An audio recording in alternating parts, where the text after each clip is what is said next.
I'm Ross Stagnitti with Canal Town Commentary, series of Canastota interviews to be archived in the Education Building on Canal Street.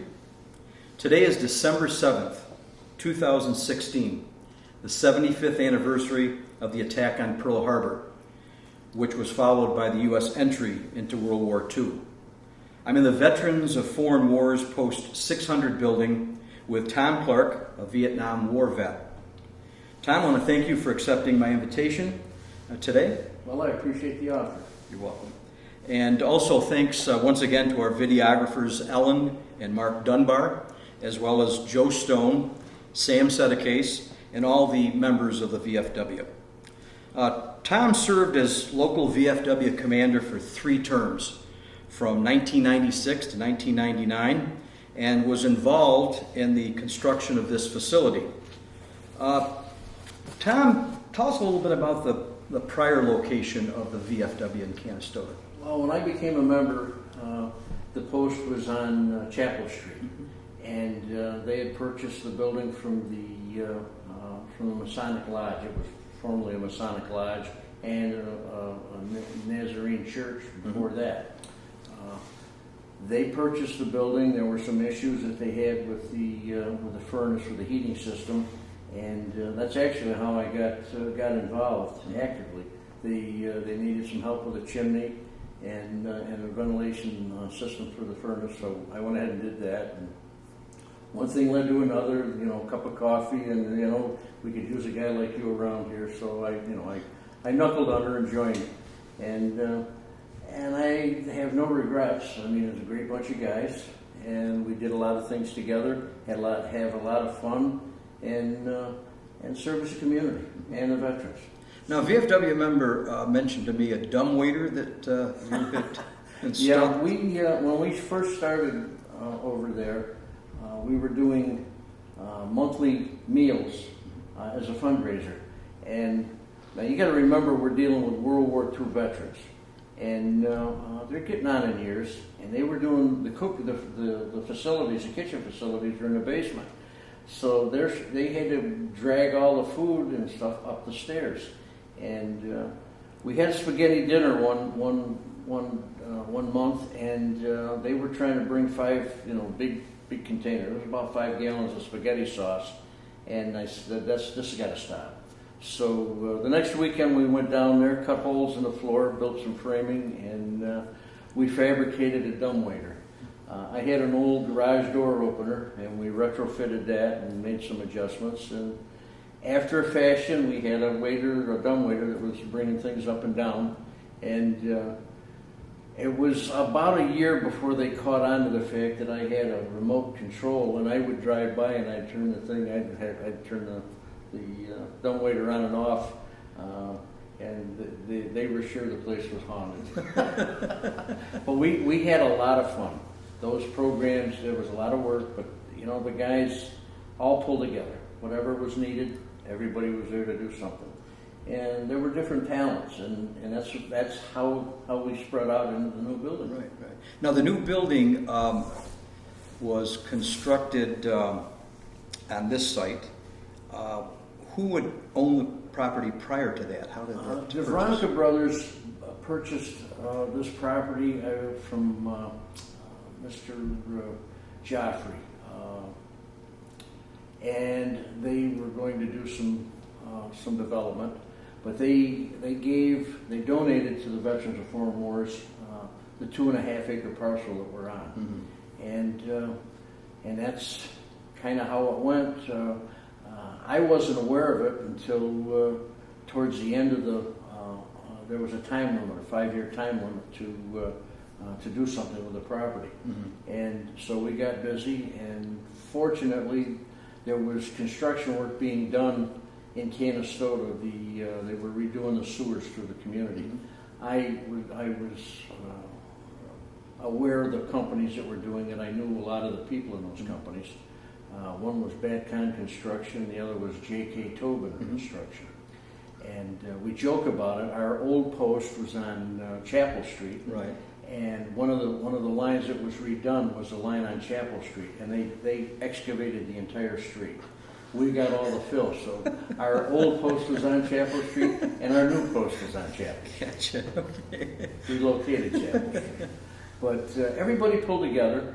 We decided what we wanted to do, and the general idea was that we were going to do the building ourselves, pay for the materials, and we had the expertise in the group to do what needed to be done to put up this building. Who were some of the people that were involved in various stages? You were involved in the excavation portion. We did the site work. Jim Wilhite, God rest his soul, and I'm going to say that a lot because most of these guys have gone to heaven. They all brought something to the package. Jim had his background. He worked for Soils Conservation.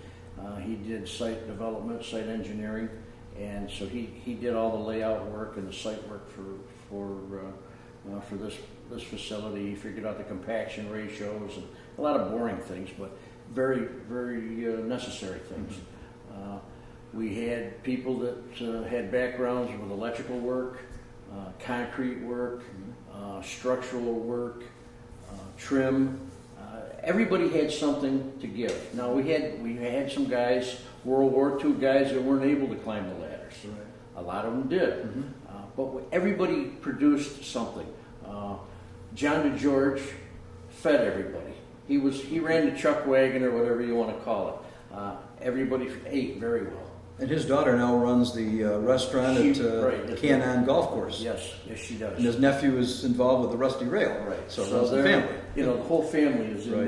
in that field, and so everybody did something. Some people were able to do a lot, others were not able to do a lot, but they did what they could do. Right. And the attitude was, we will show the community that when guys pull together, when people pull together, you can pretty much do what you set out to do.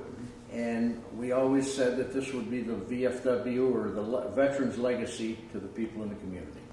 I've heard a couple of other names, and I'm sure we're going to leave out many that were involved in this project. Joe Lupica and Dave Tabor. What were their roles in this project? Dave Tabor worked on the structural portion of the project, and also in administration. Joe Lupica, everybody knows that Joe was a heck of a mason, and he did all the masonry work that was required. Everybody kind of fit in where they could fit in. Right. And as I say, when we put the superstructure up, it was a long day when we set the trusses. We did all of those trusses in one day. And being one of the younger guys, I rode the peak of the roof when we were setting the trusses. And at the end of the day, I was exhausted. And I looked over to my right. Dave Tabor had worked the west side of the trusses, and Jim Wilhite had worked the east side of the trusses. And I don't know if I was feeling sorry for myself, but I was thinking, I'm whipped.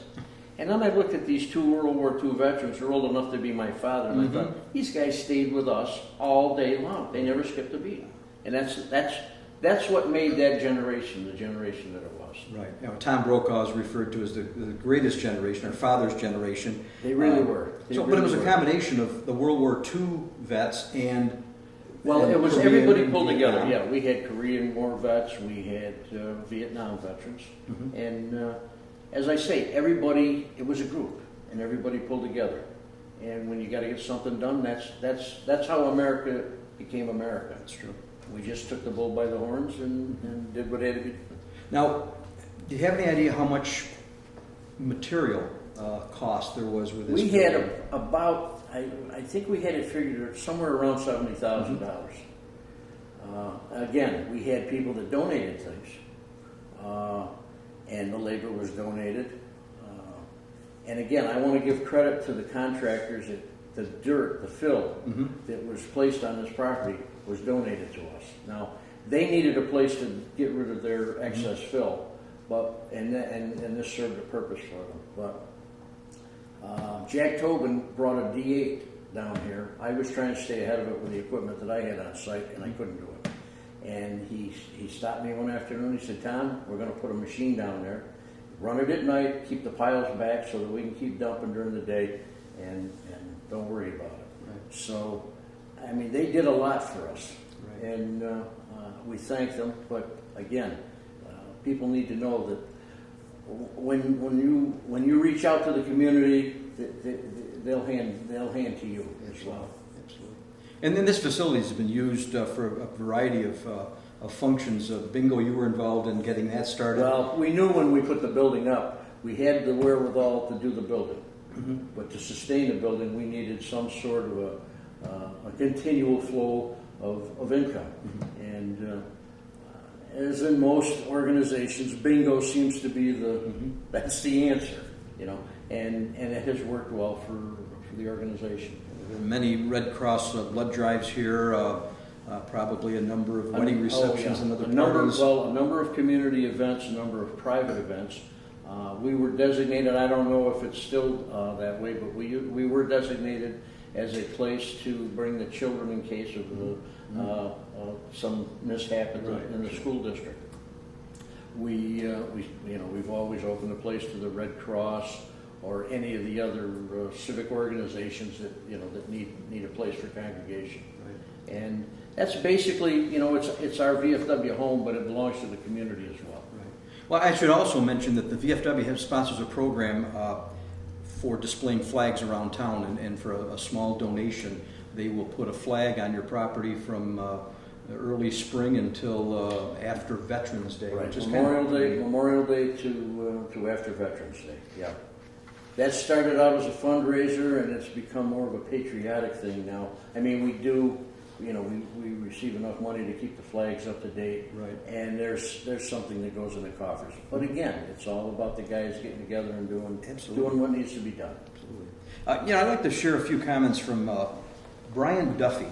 He's the national commander of 1.7 million members of the VFW. And this was a newspaper column that appeared just before Veterans Day this year. And I quote, "In my position as the national commander of America's oldest and largest major war veterans organization, I have the high honor of working for and giving back to veterans, service members, and their families every day.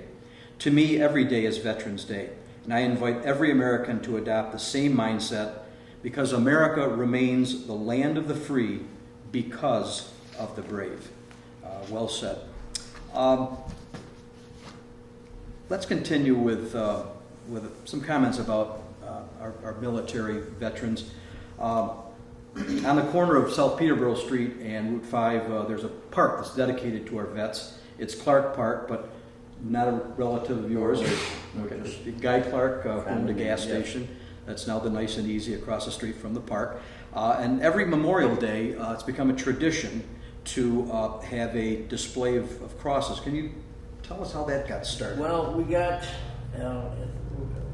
the idea that they'd go through, they'd do the parade, they would do the different veterans things that they do on Veterans Day, Memorial Day. And we got talking about it. Actually, a lot of these conversations took place after the meetings. We'd sit around after the meeting, have a cup of coffee, talk about this or that, and a lot of things came up. And we decided that people needed to realize that those names that they read, the names that were on the plaques up there at the park, were fallen veterans. And you can't do any more than give your life.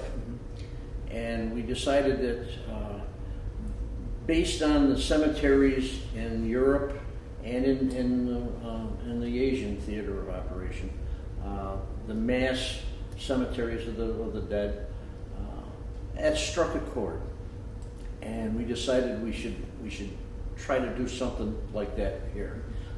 So we made the crosses. We had dog tags made for and the names of all of the fallen veterans, and we displayed them as a temporary military type cemetery at Clark Park, and it was more effective than we even we thought it would be. It has kind of an Arlington cemetery feel to it, and it's on a small scale. Well, of course, yeah, but it brings the reality or the finality, whatever you want to call it, to what these men did.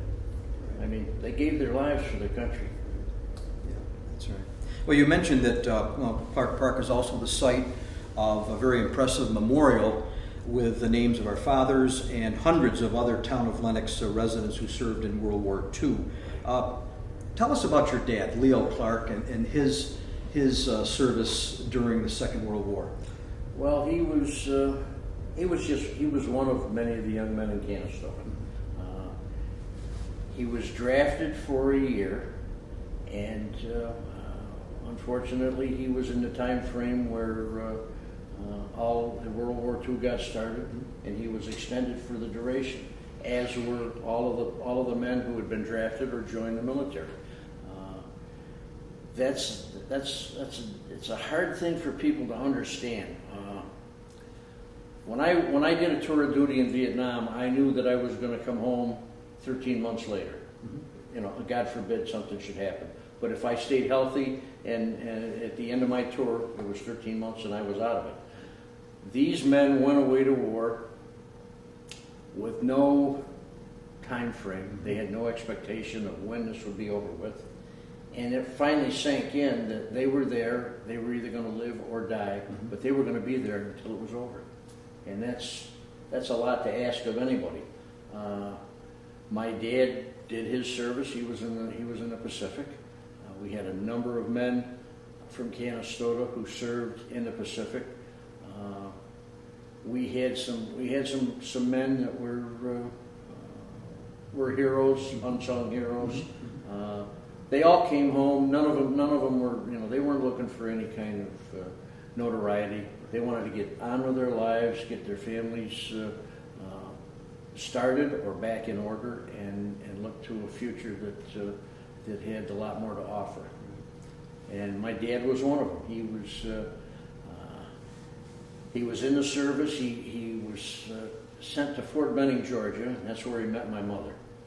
And he finished what he was doing at Fort Benning, and I guess they figured he was going to be shipped out somewhere. So he volunteered for the airborne program, paratrooper school, with the idea that would keep him at Fort Benning, and because he was in love with my mother. When that was finished, he volunteered for the Ranger program, which kept him longer. And unfortunately, when that was all over and done with, they had a place for him to go, and that was the Philippines.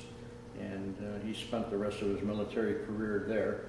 And when he came back to the States, he was in Rhodes Hospital for almost a year, recouping from a number of things. And he survived it and got on with his life. Had 8 kids, had a good life, and I'm sure he was sad about a lot of things that took place, but like all the rest of the men that came home from World War II, they went on about their business, right. And that's really what it's about. There were some funny stories that were told. A lot of the sad stuff, they held it inside, understandably so. It was the same thing here at the VFW. The guys, the World War II guys, they always had a funny story. There was always something that was going on that either made sense or made no sense. But they took humor in things that we overlook. And some of the most decorated men in Madison County. In fact, the highest decorated man in Madison County was a member of our post. God rest his soul, he's dead and gone, or he'd be upset with me, and that man was Dave Tabor. He was a Silver Star recipient. And he was here, he was part of a group of boys, men, whatever, that joined the Marines when World War II got started. Some of them for the adventure, some of them so they didn't have to work on the muck, but the group of them wound up in the 1st Marine Division, and that was a tough place to be. And they all paid dearly, and when they came home, all they talked about was the funny stuff, the good times. Right. And that's how they deal with it. Did your dad have any conversations with you before you left for Vietnam? The dad, we didn't talk. He didn't talk a lot about the military, his experiences. Well, just before I left, he and I had a nice sit down, and he said, think for yourself. He said, you're going to go someplace that won't make sense. And before you do something, think about what it's going to do for you, to you, or to the people around you. Don't do something just because somebody says to do it. You have to follow orders, but use your head. You got a good head on your shoulders. Don't do things that are stupid. Don't take chances that you don't have to take. And without getting into a lot of details, I understood what he was talking about. Sure. I think the biggest thing was when I came back home. He hugged me and he cried. Mm-hmm. And That's got to be the yeah, that kind of greatest fear of my mother was parent. worried. My mother, I got a letter and a pound cake once a week from her. But she could only imagine. Dad knew. Sure, absolutely. So, Tom, I'm going to play the role of Ralph Edwards. I don't know if you recall This Is Your Life. This Is Your Life. For those that aren't familiar, that was a TV show For you back young in the people. 50s or whatever. And we'll do a little biographical or autobiographical work with Tom here. Tom, you were born August 9th, 1946, Lenox Memorial Hospital in Canastota, son of Catherine McCafferty, Kitty, better known as Kitty Clark, and Leo Clark. Now, your full name is Thomas William Clark. Who are you named after? Actually, I'm named after both of my grandfathers. My dad's father was Thomas Clark. My mom's father was William McCafferty. What they didn't realize was that my grandfather Clark's middle name was William. So I wound up with a Roman numeral 2 after my name, and I've been dragging that around ever since. Okay. Now, the Clark name has caused some confusion. I should preface this by saying my last name causes confusion because most of my relatives in Syracuse end it with an A. It's a Stagnitti. But for some reason, when people came to Canastota, they dropped the A and turned it into an I. But your last name is legally Clark with an E on the end. Tell us a little bit about the Clarks with or without the E. Well, the Clark name ran with and without the E off and on over the years. Clark without an E is either it's either Scottish or English. Clark with an E is an Irish name. When the Clark people came over from Ireland, the United States was not really happy about the Irish coming into this country. There was an abundance of Irishmen all over the country basically because of the Civil War. And they were unruly and armed. and so I guess the powers that be decided that maybe they should curtail the flow of the Irish into this country. So my family came in to Canada. And I don't know when they decided to do this, but they decided that Clark without an E would be better received in Canada than Clark with an E. And so that's where the E was dropped at that point. At some point, when apparently nobody was looking, they came into the United States across the river. My family, the Clarks and the Rossleys, are all up from Chateauguay. And my grandfather used to say, if you're French, it's Chateauguay. If you're Irish, it's Chateauguay. Okay. And he was pretty firm on that. But at any rate, that's how the E was on and off and then back on again. Now, I was told that the name, the spelling was changed because of the delivery of a screen door. I don't know if there's any truth to this story. Well, the screen door that was delivered had the old-fashioned. It was like the crushed glass on a black background, and there was no E on Clark. So that became a discussion. Off and on at every Thanksgiving and every gathering, this and that. So And it was your grandmother Clark. Her name was Margaret. Margaret. She was the one that was there when the door was delivered Right. and decided maybe it was time to change the spelling of the last name. Right. So, Well, you mentioned the William part of your name came from your grandfather McCafferty. right. Tell us a little bit about your grandparents McCafferty, where they lived. Well, my grandparents were the same. You know, they came over from Ireland. The counties in Ireland weren't that far apart. But at any rate, instead of coming into New York, the ships would, you know, they'd bounce off the coast all the way down to, I guess, as far as Florida. They decided that Savannah, Georgia, was a nice looking place to get off the boat. So that's how the McCaffertys wound up in Georgia, and then they moved from Savannah inland and wound up in several places. Finally, in Macon, Georgia. My grandfather was master mechanic on the Georgia Pacific Railroad. He had charge of the tracks from Savannah to Columbus, Georgia, and that's where Fort Benning is in Columbus, Georgia. They were there. My grandfather had died. My grandfather died. My mother was 16, right.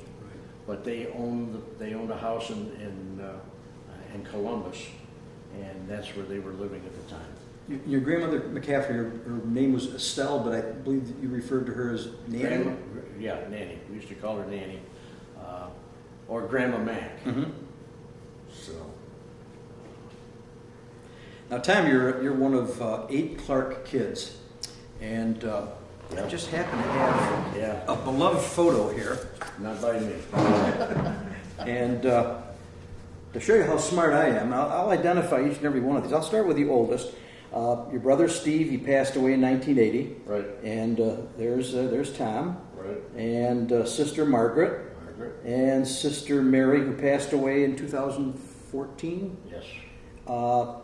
Sister Kathy. Now, I should do a little full disclosure. The reason I'm so brilliant about identifying the people in this picture is this beautiful lady became my wife in 1969. So I've been a member of this family for a long time. And then the 3 little boys, right? The young guys. We used to refer to them as the 3 babies. The 3 babies. They were the youngest, yeah. This would be Patrick and Michael, and the youngest would be Marty. Right. So that's the crew. That's the crew. That is the crew. Now we look pretty sedate in that picture, but I think it's a great photo. Now, Ellen's the portrait, the family portrait photographer. In fact, Ellen did our family portrait. Great job. But this was done way back in the 60s, probably. Yeah. The 60s by a famous photographer from Oneida. Yeah, Ed Monaco. Ed Monaco. Okay. That's an Ed Monaco creation. Now, your mom died in 1988. Your dad in 1995. Yes. And they lived many, many years at what many of your family members simply referred to as 211, which would be 211 West Hickory Street. Right. Your sister Margaret currently resides there. Give us a little history of that home on 211 Hickory Street. Well, my dad lived there his entire life. Mm-hmm. Grandpa, when they came down from the North Country, Grandpa bought. He came down with Charlie McCullough, and he bought the General. Charlie McCullough bought the Hilltop Farm. Grandpa bought the General Bruce Farm, and Manfred Kelsey bought where the Kelsey Farm is today. And they used to say they were the 3 Irishmen that ran the ridge. Mm-hmm. And Grandpa was he was a cash crocker. Uncle Charlie had beef cattle. Kelsey had the dairy cattle. They still do. And Grandpa grew crops and sold to both of them. But he decided to get out of farming, and he went to work for Oneida Limited. But when they sold the farm, he bought the place at 211 West Hickory Street. And incidentally, it was owned by a gentleman named Clark, without the E. He lived in Oneida. Years afterwards, Dad got a postcard from this guy with a picture of the house the way it was back then. But at any rate, Grandpa moved the family into the house there in 211 West Hickory. Dad grew up there. When he came home from the war, my grandmother had passed away. He bought the house from Grandpa and started his family. And when he passed away, he was still living at 211 West Hickory Street. Grandpa lived with us for a while, but when you have a family of 8 kids, Grandpa gets pushed out. So Grandpa wound up living with my Uncle John up in Syracuse. But I have a lot of memories of Grandpa and all the craziness that took place in our house. I mean, when you've got 8 kids, you got crazy, you got chaos. And there's a lot of good memories, a lot of good stories. And we're going to get to those in just a little while. Things, but generally, we had a pretty good life. Now, there's an 1885 map of Canastota, and it appears as though that house was... That was one of the first houses. It was one of the first houses on Hickory Street. Yeah. Here's Exhibit B. This one will need a little help from Tom. You mentioned that... That's the family that inhabited that house ahead of us. Right. And they weren't able to knock it down, and neither were we. There's your dad in his military uniform. Right, this is Grandpa and Grandma. This is my Aunt Pat. And by the way, they're all deceased. My Aunt Rita, and then of course Dad's in a uniform. This would be Uncle John behind Aunt Rita. This is Uncle Milton, and this is my Uncle Ken. These two died in their 40s, late 40s, and Uncle John went on for quite a while, and Dad went on. Dad was 77 when he passed away. Are you getting too much glare from the glass on this? No, good. But, wonderful. That was the crew ahead of this crew. And your parents had 2 more children, right? Than your grandparents had. Yeah. So that house has got a lot of stories to tell. If the walls could talk. Now that house has 1 full bathroom and a half. And a half of that. And I've always wondered, how in the world did 10 people manage 1 full bath? Well, back then you had to fight to get the boys to use the bathroom. Okay. So no, basically the girls. Lifestyles were different. Oh, sure. You know, I mean, and I can remember Dad making comments, and they were always Dad. You know, he had a kind of a wit about him, and so did Mom. And I guess you need that when you got that many kids. But Dad used to say he was raising porpoises because of the amount of water that we used. But families, you just made do. I mean, it was a single bathroom. There were a lot of houses that had single bathrooms. Today, everybody's got to have their own bathroom, their own shower, whatever. And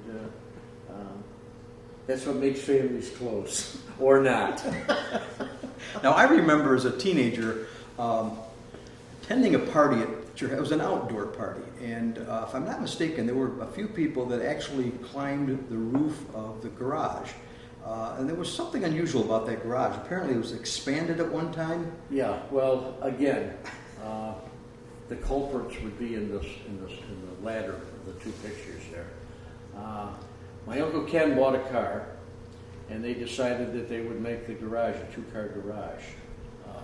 Grandma and Grandpa's car, and then he wanted a place for his car. So he and his wisdom and his brothers got together, and I'm sure that they had some sort of libations to enhance the program. They cut the garage in half. They cut it right up the front, across the peak, and down the back. And once they had done that, they realized they had a tiger by the tail. Grandpa came home from work. He saw what had happened, and in his normal fashion, he just calmly went about fixing the disaster. They brought the garage back. They got it situated. They made it wider, and you can see that today. I mean, you can look at that garage. You can see where it came apart, and where they put it back together. And so anything that we could have done as kids would pale in comparison. Now, your school years started at the library. kindergarten at the library. Kindergarten at the library. First grade at the south side, at the old south side school. And that was located where? That was located behind the Episcopal Church, where the Episcopal Church is now. Behind that, now there's 2 or 3 houses in there, but that whole section, that corner of Rasbeck and Prospect, was the south side school. That was done away with when they built the new south side school, which is now the old south side school. That all took place because of the fire at Chapel and Spencer Street schools when they burned. Right. And the village was upside down for a while. You know, they had kids taking classes everywhere. And then library, and they had classes at the American Legion Home. I had Mrs. Fancher at the new Southside School. Okay. Prior to that, I was at the library for 1 semester with Mrs. Hines. So from the old Southside School, then you went, I assume, to Robert Street? No, to the new Southside School. Oh, you were at the new Southside School. Okay. Yes. And then from there to Robert Street, and the old high school on Peterborough Street. the old high school. Yeah. And then you moved to Macon. Macon, Georgia. And it was in Georgia. You mentioned you were attending Southern Tech in Marietta, Georgia, Right. when Uncle Sam came calling. Yeah, I had done 1 semester, and I took a semester off to work. That's before student loans, TAP, and all these other things. You want to go, you pay. Sure. And Dad called me one night. He said, "You got a notice from the draft board." And I said, "Open it up." And he opened it up. He said, "You've been drafted." Well, what had happened was I took the semester off to work. Somehow it didn't get filed with the school, so I was listed as someone who was not attending. Right. And that's what caused all this. I told Dad that I would, just go in, do the induction in Georgia. He said, "No." He said, "You come home and do it here because you don't want to go to Fort Polk, Louisiana." Right. So where'd you do your basic? I did my basic training at Fort Dix, New Jersey. Okay. Advanced training at Fort Knox, Kentucky, and then armor school, and then I was sent to Germany. Now that would be West Germany then, because it was a split country. Yeah. Okay, West. Yeah, we still had an East Germany then. And I thought I was pretty lucky because that was an 18-month tour of duty. You're drafted for 2 years. I thought I'm in and out and I'll be in Germany. But unfortunately, that was not to be. I came down on a levy for Vietnam, and that's where they sent me. So you were in Vietnam for what, late '67, I think you told me? I was there, until 68? 67 and 68. And you were there during the Tet Offensive. Now, for viewers, explain what the Tet Offensive Well, was. the Tet Offensive was when the North Vietnamese really got into the war. They staged that. I'm sure everybody has seen that on the news. They overran South Vietnam for a very short period of time, but they overran a lot of positions. I was stationed up in the Central Highlands, being an armored cavalry outfit. We were in the Highlands because you couldn't run the tanks down in the rice paddies and all of that. So we were up in the Highlands and in the foothills. We were between Saigon and the Marines up on the DMZ. Right. And we did road security. We ran convoys and maintained the roads in that area. But when TET came, it was an all-out offensive on their part. It was not a fun time. That's when things changed drastically. Your time in Vietnam ended with an injury, and you said you were medevac to Japan? I was medevac first to Cam Bay, then Japan. Okay. And then from there back to the States. That was, it was 8 months and 14 days I was there. Normal tour of duty was a 12-month or sometimes a 13-month tour of duty. And you returned home just in time for my wedding with your Yeah, beautiful sister. I returned home and I was damn glad to be there. Now, after your military service, what types of things were you doing back Well, here in the States? I went back to school. I went back up to start up at Oswego, and I was going to go into industrial arts education. And once again, the need for money. I made some connections. Some of the construction work that was going on at the time. There were major projects going on in Rochester. I got involved in some of those, and I just never finished school. I went out there and worked out there for a couple of years, and just got on with my life. So, today, you refer to yourself as a handyman, kind of a jack of all trades. Which trades would you say you're a jack of? I know a lot about a few things and a little about a lot of things, and that's kind of the way it goes. I'm kind of the guy. I do a lot of work for a lot of people, God rest their soul, whose husbands have passed away. I do the things that Dad or Grandpa used to do, and it's rewarding. It's I make a living at it, but it's nice to be able to help somebody too. If they don't know where to turn. I take a lot of pride. I've got a bag of keys. I probably shouldn't be saying this. I've got a bag of keys that I keep to different houses around Canastota, and I take a lot of pride in the fact that people will give me a key to their house. People that go south in the winter, and things need to be checked out, or I do work for people, and they give you, they've given me a key to get in. I take that responsibility seriously, but I also take a lot of pride in it. And there are a number of people that, when I mention that, I'm married to the former Kathy Clark, oh, is that Tom's sister? And quite often they'll say, Tom, he takes care of our furnace, or Tom just takes care of some other item that needs repair at their home. So, well, I have a business card, and it's a tongue-in-cheek thing. The Irish call it malarkey. Basically, it says on the card that if something's broken, to call me, and at the bottom it says that I can fix anything but a broken heart.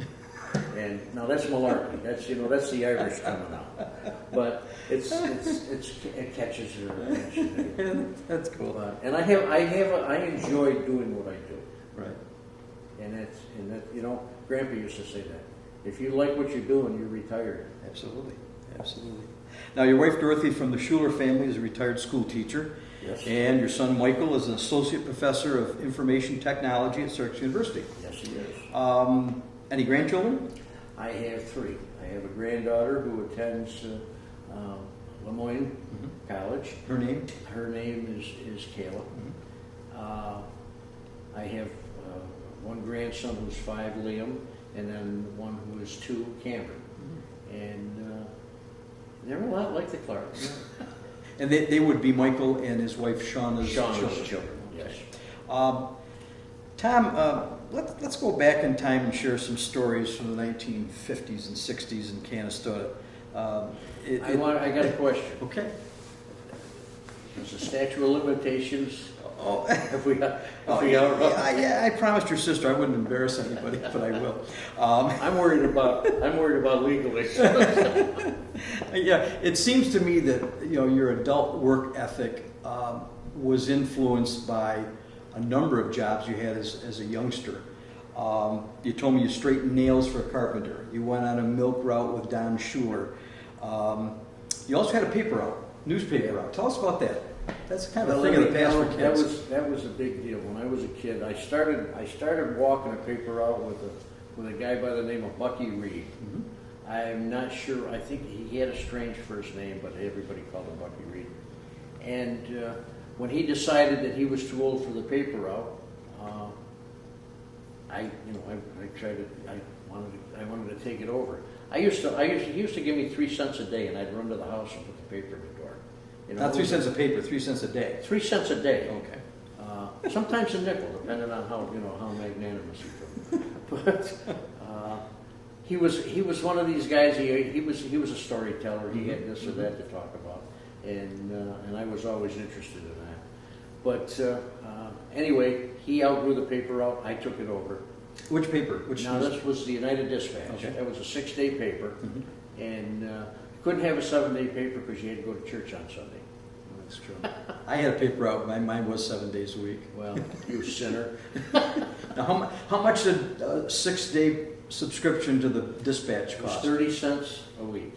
So a nickel a day. Nickel a day. And but at any rate, I took over the paper route, and I had it for, I don't know, probably 3 weeks. And Mr. Hubbard, the guy who was in charge of all the carriers, realized that I wasn't old enough to have a paper route. So rather than lose it, I conned my brother Steve, who's 2 years older than I am, into taking a paper route. Well, that went on for, I don't know, he kept it going for probably 6 or 9 months. I walked with him.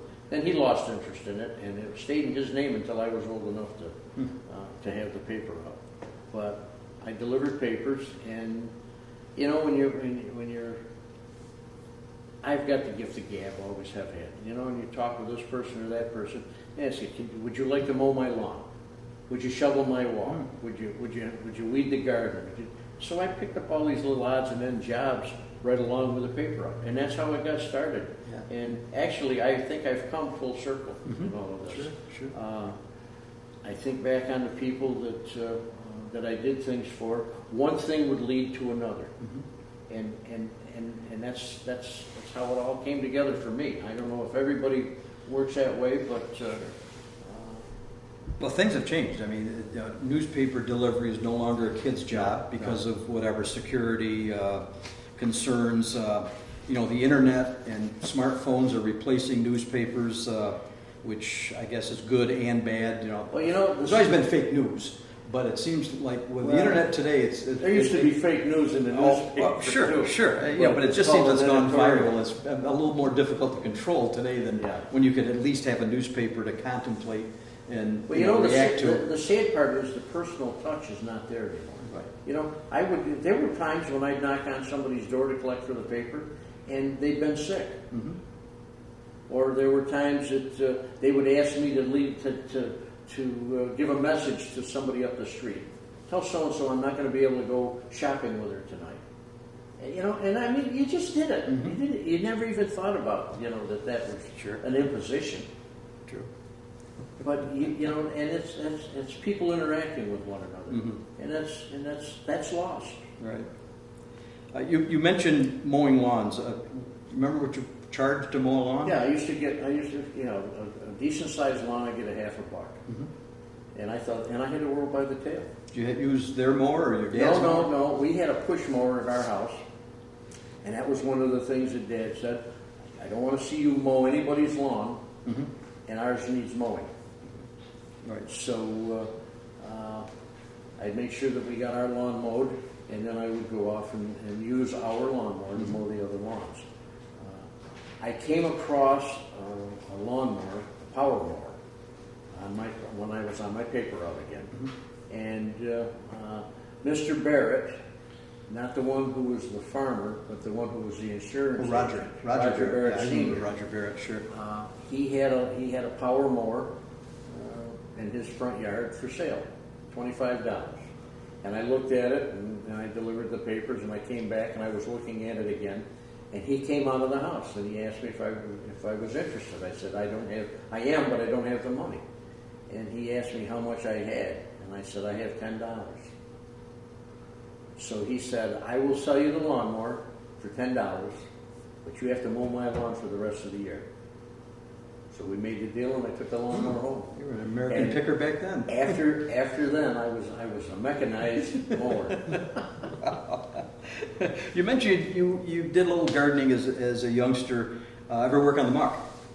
One day, I had a friend. I'm not going to say who it was, but I went. His family owned muck, and I went down. I thought, I can make big money working on the muck. That's before I knew. So we went down there. We were working, and It got hot. I took off my shirt. It got hot, and I kept, we kept working. And I looked. It never registered with me, but I looked.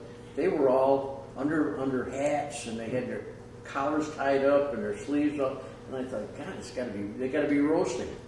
And I came home that night, and I had. Mom said it was right next door to heat stroke. I had a couple of blisters on my back that were just unbelievable, and it took me close to a week to get over it. Didn't have the right complexion. Well, Mom told me that. She said, "You're going to have to find a job that you work in the shade, right? Because you're not built to work like that." And she called the lady and kind of chewed her out because she let me take the shirt off and all that. They never paid any attention to it. Sure. So at any rate, that was the extent of my experience on the muck. Now I remember you when you worked at Perrin's drugstore. I'm going to guess in the early '60s. Yeah, I worked for Andy Adams, and again, God rest his soul. Everybody I know's gone to heaven. How you feeling, Ross? Again, I got that job at the drugstore because I was delivering papers. In those days when it was raining, you put the paper in between the screen door and the regular door. Mm-hmm. And that day it had rained. I went up on the porch, and the screen door was to the side door that went into their living room. So I opened the screen door, and I didn't realize it. The inside door was open, and Mr. Adams was sitting in a chair. There was a little table and a lamp thing with it. So I just reached over and I handed him the pack. Scared the hell out of him when I handed him the paper. And he said, you tend to business. He said, someday when you get older, he said, you come see me. I'll have a job for you. And I kept that in mind. And later on, I would mow his lawn. Once I'd become mechanized, I expanded my territory. And when I was old enough to work in a drugstore, I went and saw him, and he hired me. And that drugstore is now it's the site of the B-Man, not Beeman's, right, which was down at the other end, right, but the B-Man today. Yeah, that's all. That was Perrin's Rexall drugstore. Right. And that's right, Rexall. What much you get an hour? I was making $1. Yeah, it was like $1. I think I was making $1.60 an hour. Wow. I remember $1.25 as a minimum wage, and I used to work on the muck, and they would pay us $1 because they didn't take any tax or Social Security out. We won't get into that. No, of course, but an ice cream cone at Perrin's was what, a dime maybe? Yeah. So it's all relative. Yeah, it is all relative. Yeah. You mentioned to me once your displeasure with the penny sale. What was the penny sale at Perrin's? Oh my God. They had a Rexall 1-cent sale every year, once a year. And that handled everything that Rexall produced. That's how they would get rid of their excess inventory. Mm-hmm. You'd buy one, and for a penny more, they'd give you a second one. And they would send all these. It opened up like a newspaper, and it had every product that they produced. Mm-hmm. Then you'd have to go through and make sure that that you checked off everything that you had in inventory. You'd have to count it and keep track of it. Then they'd have the 1-cent sale. Then you'd have to go down in inventory again so that and then they would send that in and they'd get credit for it. And basically it was a half price sale. I mean, for all intents and purposes, but it was a gimmick to get people into the store. And at the end of it, you'd have to do all the inventory. You do 2 inventories. Mm-hmm. And of course that was beneath me. Mm-hmm. And when I got and I carried on about it, not to the point that he was fired or anything, but he didn't want to hear it anymore. Right. And when we got done, we were down because all of that stuff was stored down in the basement. Everything had checked out. He said, he complimented me on doing a good job, very accurate with the count and all of that. And then he said, now that this is all done, I want to wash all the shelves. Well, I blew my stack. I said, I had all of this stuff was on the floor. Why didn't you tell me I could have done the shelves then? And he looked at me and said, Tommy, when I'm paying you to work for me, I expect you to do what I ask you to do. And that was a lesson that I learned. Sure. It was kind of the hard way, but he was right. When you're on somebody else's dime, you do what you're told to do. Who were some of the other people that worked in that store at that time? Oh, God. I kind of remember a few faces. John Patney, John Patney. I took, and again, God rest his soul, Sharky Fenari. He outgrew the job and moved on, and I took his place. John Otts worked there. He was a stock boy. All these old men now. And who was the pharmacist? Bernie Law was a pharmacist. Andy Adams was a pharmacist. Okay, that's right, sure. I remember Sally Valeri. Sally Valeri was there. Now, when I was there, they had gotten rid of the soda fountain, but there used to be a soda fountain in there. Right. Sally Valeri worked there. Patty DeGeorge. Oh no, Patty DeGeorge. That'd be Patty White. Patty White. And so she's worked in pharmacies and drugstores for decades. Quite a while. Yeah. She's Rite Aid now. Yeah. Charlie Bittinger worked there. That's right, Charlie. Sure. And Fran Burke, Frances Burke. She wasn't Frances Burke at the time. There were a number of people. Sally Snow. Sally Snow became a pharmacist, and she and her husband they live in Ithaca, and I think they own a couple of pharmacies down there. So there are a lot of kids that work there, and other places in Canastota. Sure. You worked at a couple of gas stations, you said. Yeah, right? I worked. I always was able to find a job. I don't think I've ever been. I've never collected one unemployment check in my life. Now, back then, when you were a gas station attendant, though, it was full service. That's when you pump the gas. Yeah, right. Somebody would but they would. What else would they do though? It was they'd wash the windshield. Upon request, check the air in the tires, check the oil. Of course, back then, check out the cute girl in the back seat. Well, but back then, if they put air in your tires, the air was free. Today, you have to pay $1 to use the machine. Well, years ago, they used to, they had attendants that were in uniform. And, I mean, sure, that's right. Yeah. I've heard plenty of Clark family stories over almost 50 years now. Never a dull moment. In fact, you mentioned an elderly woman that had an expression. She was describing the Clark clan. I'm not going to say who that lady was either, but she was a neighborhood lady. She and her husband had raised their 2 children, and they were all grown up and gone. And she made a comment to my mother. I don't know. It was during the summer. We were all wild, running around in the neighborhood. And she told my mother. She said, "You certainly have a lively bunch of children." And Mom took it as kind of a disparaging remark. And she looked at him and she said, "Well, I'd rather have a house full of firecrackers than mushrooms." And again, that malarkey. Well, I'm going to mention some episodes that I've heard about over the years, and I'm going to ask you to elaborate. Now, I'm going to start with this is something your sister mentions. I reserve the right to claim the fifth. Oh, absolutely, absolutely. You can just gloss over some of these if you wish. But this one's kind of innocent. Side yard circuses and lawnmower wagon rides. Yeah. Well, the lawnmower that I bought was a self-propelled lawnmower. And after I figured out that I could adjust the blades up so that I wouldn't be smacking them around on a stone, I could hook a wagon to that, and it would pull you around. So we use that and as one of the rides at the circus. The circus, okay. Now here's another story that's been told several times. This is with regards to the Lehigh Valley Railroad, which ran through Canastota, near the GLF at that time, which is now Zems. Now Zems. Right. And the story about a turntable, which has been buried, it'd be across the street from where Zems is. The Lehigh Valley, the end of the Lehigh Valley Railroad was that railroad yard in Canastota. There was one set of tracks that ran alongside the New York Central, so that they could connect back and forth to the New York Central.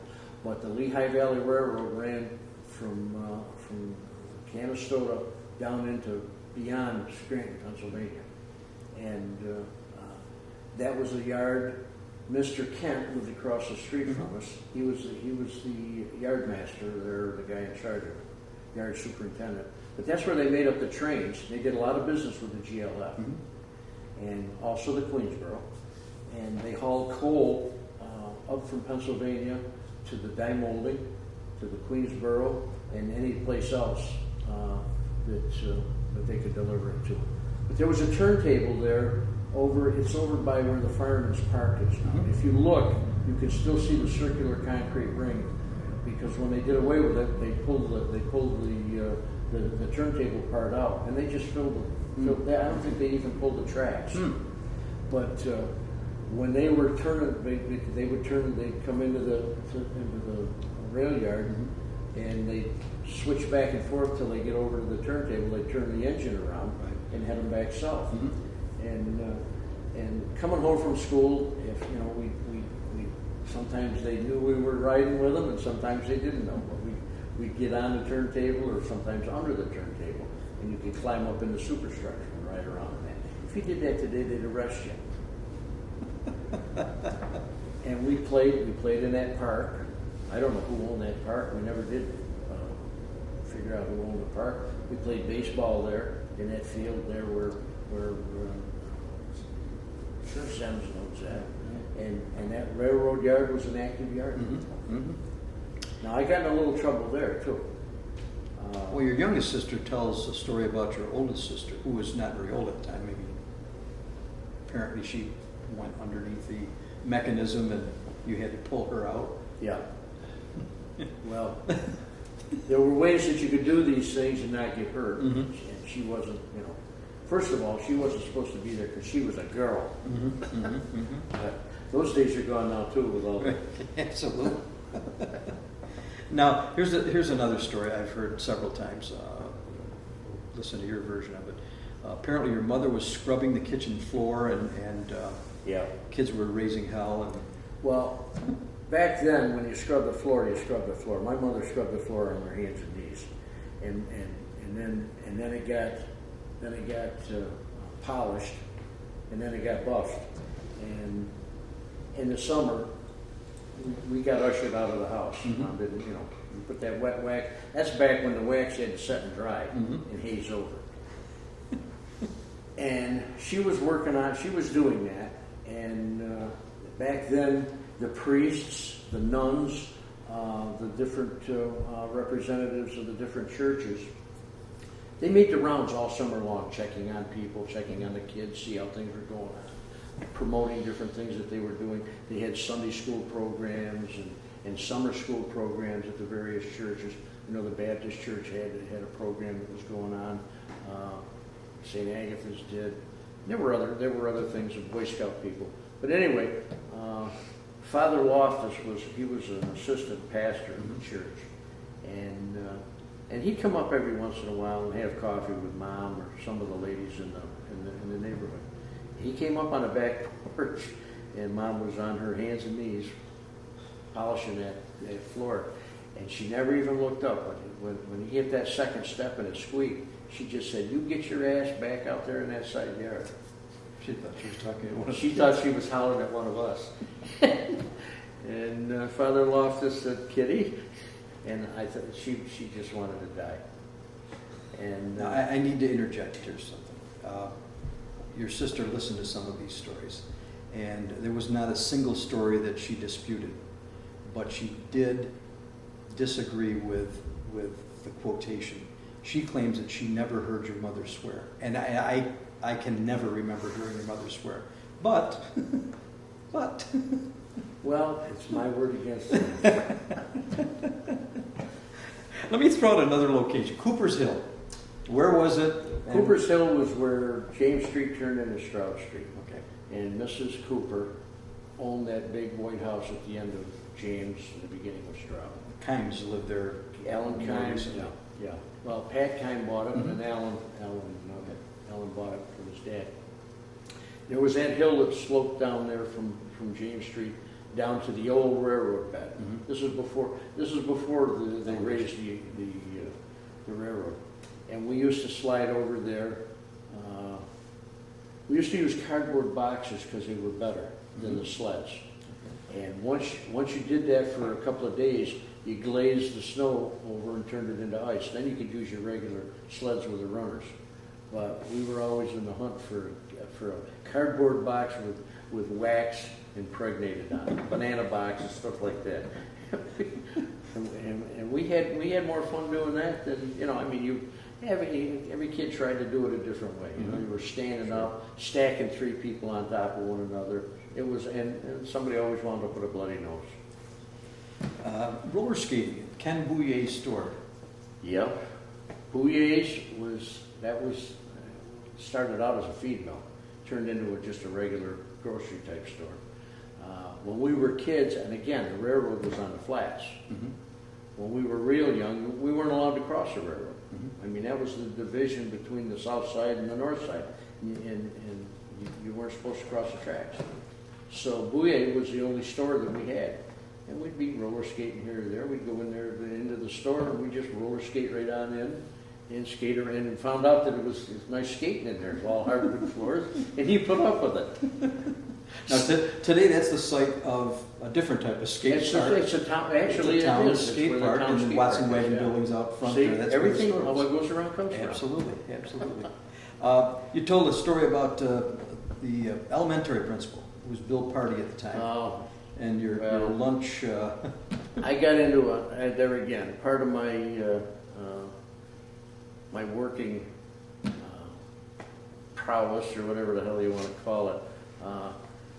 I used to save my money under the, you know, put it in a box under my bed. But I took a $5 bill to school with me one day, and I paid for my lunch. I handed Mrs. Proper was a lunchroom lady, and God rest her, she's gone too.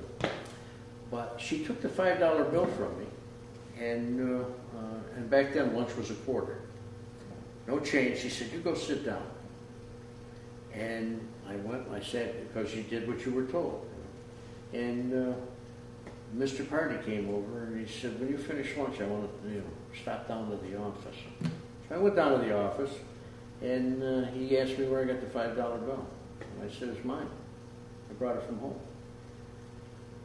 So he didn't challenge me. He called my mother, and he asked her what was going on. And she said, he wouldn't take money. He wouldn't take any money from us. And he said, "Well, where's a kid get a $5 bill?" And she said, "I don't know." She said, "Ask him." So, we continued our discussion, and I wasn't going to say I'd done something wrong, because I hadn't done anything wrong. And I told him, I said, "I earn money, and and that's my money."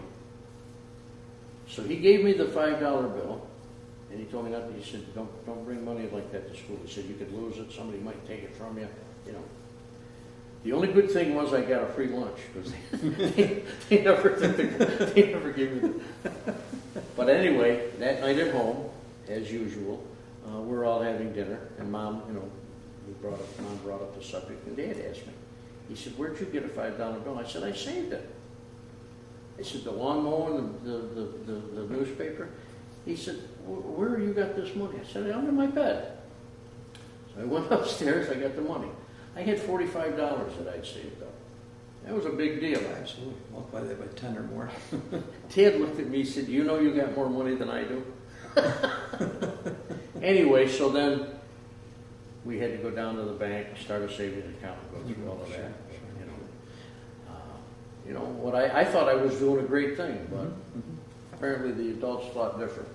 Now, your dad was an engineer at GE during the day, and he repaired TVs at night. Yeah, that's back when you did TV repair. Now they're disposable. Well, yeah, they just they stopped working and throw them out and run to Walmart. And apparently he had an antenna in the attic, not on the roof, but in the attic. Well, Dad, part of what he did with the repair service was he did do antenna installations, and that's back when they strapped that monstrosity onto your chimney.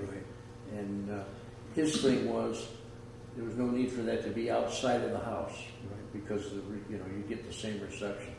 We took on a project. I think this was something that he envisioned up there at work, or they had talked about it. I don't know. He brought home a cardboard cylinder that they used to roll carpet on. We cut the thing to a certain length, and we had to wrap all this that was flat tape the old antenna wire. Right. We had to wrap that around her so many times, keep track of how many times we were wrapping it because of the different resistances, and it was all beyond me, but you do what you told. Anyway, we got that thing built. We had it, Dad had it hooked up to the TV downstairs. That's when you had one TV in a house. Mm-hmm.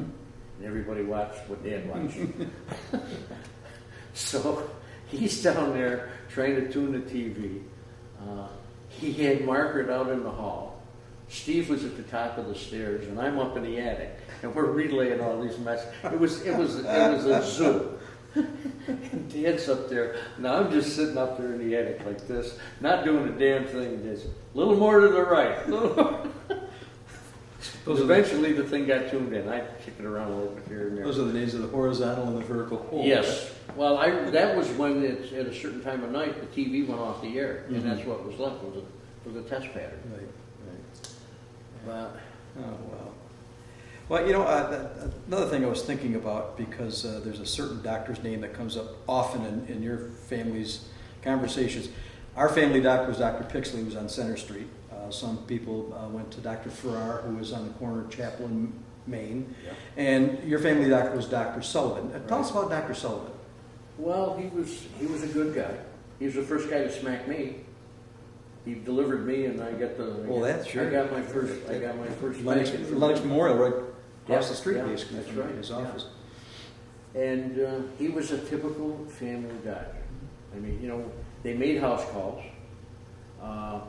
And after Dad had passed away, Dad saved all kinds of stuff like that. Dad had saved a bunch of receipts. And he would charge like $1.75 or $1.50 for a house call. I mean, you can't get him to answer the phone for that. No. But the thing of it is, he knew exactly what was wrong with everybody because he knew the whole family. They could diagnose because they knew the history. They did everything with him. And I can remember him coming in. He had that satchel, and when he opened that, somebody was going to get a shot. If somebody was going to get a shot, everybody got a shot. He used to tell Mom, line him up because he's got it today, but he'll have it tomorrow, and everybody got the shot. The little black satchel, and then also the white envelopes that they used to put the Oh, my sample God, pills yeah. in He had to, yeah. before you got to the pharmacy. Yeah. Now, That's back when doctors would give you free pills. He'd say, here, he'd write something on that white envelope, and he'd hand it to, and take 7 of those, and if that doesn't work, call me and we'll get you a prescription. this was back in the day when doctors used to smoke, right? They were cigarette He was a smokers. big smoker, Dr. Sullivan. I was amazed at how long he could keep an ash on the end of his cigarette. Your sisters have told me that they remember him smoking in the examining room. Yeah, he smoked in his office. But he's a good friend of yours, and I believe you were a pallbearer during I was a funeral pallbearer at his services. Yes. Another topic that comes up quite often with your family is the church. St. Agatha's Church has always been a focus of the Irish Catholic Clarks. A few things to remember about St. Agatha's back in the day, the 50s and the 60s. I always used to sit in the back of the church, and it seemed like the Clarks were always in the front. We sat where we were told to sit. Mom and Dad waltzed us all in there, and you sat there, and you sat up straight, and you didn't act up. Because if God didn't get you, they would. Do you recall playing pool or billiards in the basement? We used to do, the nuns had the convent over on Peterborough Street. They had a pool table down in the basement. And the altar boys... To keep us out of the pool hall. Well, that's basically what it was about. And we'd go over there to play pool, and they'd ask you to do a little of this or a little of that. Could you wash a window? Could you help us with the garden? And that kind of thing went on. Mm-hmm. Now, Father Loftus, that's back when you were going to be an altar boy. The mass was said in Latin, so you had to learn all Altar that. boy, not altar girl. Boy, no, not altar server, Mm-hmm. altar boy, because back then Mm-hmm. you were an altar boy. The girls were in the choir, but he was a great guy because he would he loved the kids. He loved being around the kids, and you never knew what he was full of it. he could get tickets to things that you wouldn't think was possible. I remember watching the Syracuse national basketball team, now that's how old this is, play in the old Armory up in Syracuse, and he would be able to get tickets for that. And he'd call the house and he'd tell my mother, have time to come down, or have Steve in town, and you'd go down there and there'd be 4 or 5 kids there. You never knew what you were going to do. Sometimes we had to go do a work project somewhere. We'd scrape somebody's front porch so they could paint it, or we'd do somebody was sick and we'd have to do some odds and ends. But on occasion, you'd wind up at the basketball games, the hockey. We used to go to the hockey games, baseball. Sure. Sometimes we'd just go down to Verona Beach State Park, pick an afternoon and go down there. And he had an old Plymouth, and he'd pile, oh my God, he'd stack us in there like cordwood.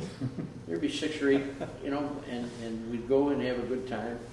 We were at the I think it was a War Memorial, and I almost think it was boxing. But back then, when you went to those things, the men, they wore a suit and tie. They wore a suit coat, they wore a tie. And we were there with Father Loftus, and he was talking with, I don't know, there were 6 or 8 of these men. He knew everybody. And he was talking about this and about that, and he was mid-sentence. I remember this.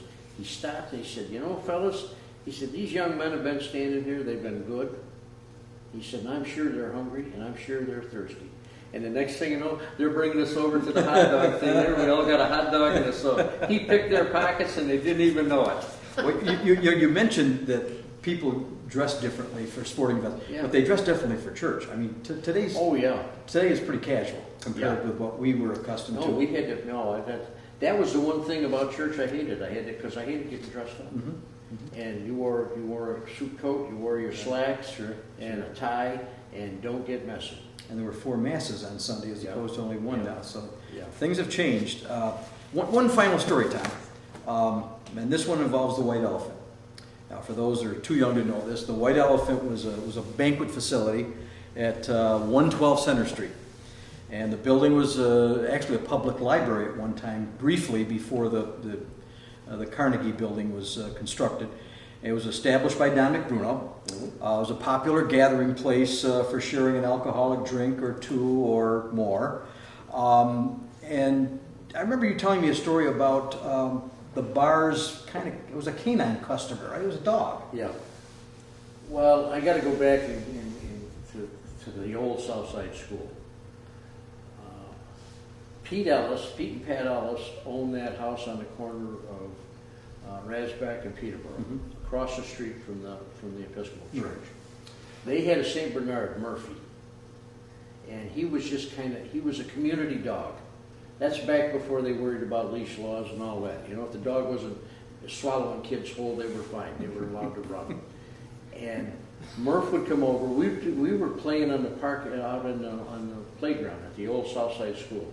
And there was an old drinking fountain, it was about that high, big piece of white marble or whatever, porcelain, came up out of the ground, had the bowl in it, and the water you'd hold the handle and the water would bubble out, and you'd get a drink. Well, we'd go out there, and we'd turn that handle and stick a stone in it so that water would run and get cold. And we'd be playing around there. Well, Mrs. Burton, she was the head teacher. She looked out, and there's Murph, slopping the water out of the water fountain, and of course she had apoplexy. And Otto Schmidtka was the maintenance. He was the maintenance guy at the thing. So she ushered all of us back into school. He was out there with a Clorox and a brush and all that, cleaning the thing. And we all got a lecture about you can't let the dog drink out of the drinking fountain. Anyway, Murph. He was just a big playful St. Bernard. His owner, Pete Ellis, was one of the people who frequented the White Elephant. And sometimes Murph would come down there to see him. And one afternoon they decided to give him a beer. So they had those round trays that they served the beer in. They were about an inch high. He had Mike Lucarelli. Was Tenenbaum. He put some draft beer in that. They put the thing on the floor and the dog drank it. So Pete said, put it on my tab. Well, a couple days later, Pete's not there, but Murphy comes into the bar. So they gave him a tray thing, and it got to be where he was a regular down there. He'd stop in there, they put a little beer in a tray, he'd drink the beer and be on his way. Oh, mercy. So he wasn't into brandy, he was into beer. Yeah, yeah. Well, you know, we could go on and on, but you know, we've taken more than enough time from the Dunbars. They've donated their time once again. I just want to say this: Canastota, during my time anyway, Canastota was a fantastic place to live. You know, you didn't have to worry about somebody chewing you up and throwing you out out of the car someplace in another state and all that. Kids were allowed to be kids. Mm-hmm. We got in trouble. We did things that we shouldn't do. Nothing that was terribly serious, but there were that's people. how you learned. But people in every neighborhood knew who you were, so Well, that was the usually thing. didn't get away with No, too much. if you were doing something you shouldn't be doing, 2 blocks over, they'd holler at you. Mm-hmm. And believe me, your parents would find out about it. You know, it might take a couple of days, but the word would get back. So there was no hiding from people, Mm-hmm. but you didn't have to be worried. I mean, nobody was gonna hurt you. You know, they might smack you across the butt, and I mean, if you did that today, you'd get arrested for assault. But I mean, that's just the way it was, and we were respectful of people. There were people I remember growing up. There were people we didn't like because they weren't our kind of people. You know, they were old fuddy-duddies. You know, they didn't like us running up and down their tulip beds. Or whatever, you know? But most people were understanding of kids, and you know, they tolerated them better. And that's the part I think that a lot of kids today are missing out on. They don't get that opportunity to be a child, to be a kid. True. To make a mess, to have a problem, and then learn from it. Sure. So, Well, Tom, I want to thank you so much for your entertaining and informative stories. well, if I've hurt anybody's feelings, I don't think too bad. No, I think we did okay. I want to salute you for your service to the Thank you. military and to the community workforce. Well, we appreciate this. If something's broken, give me a call. Okay.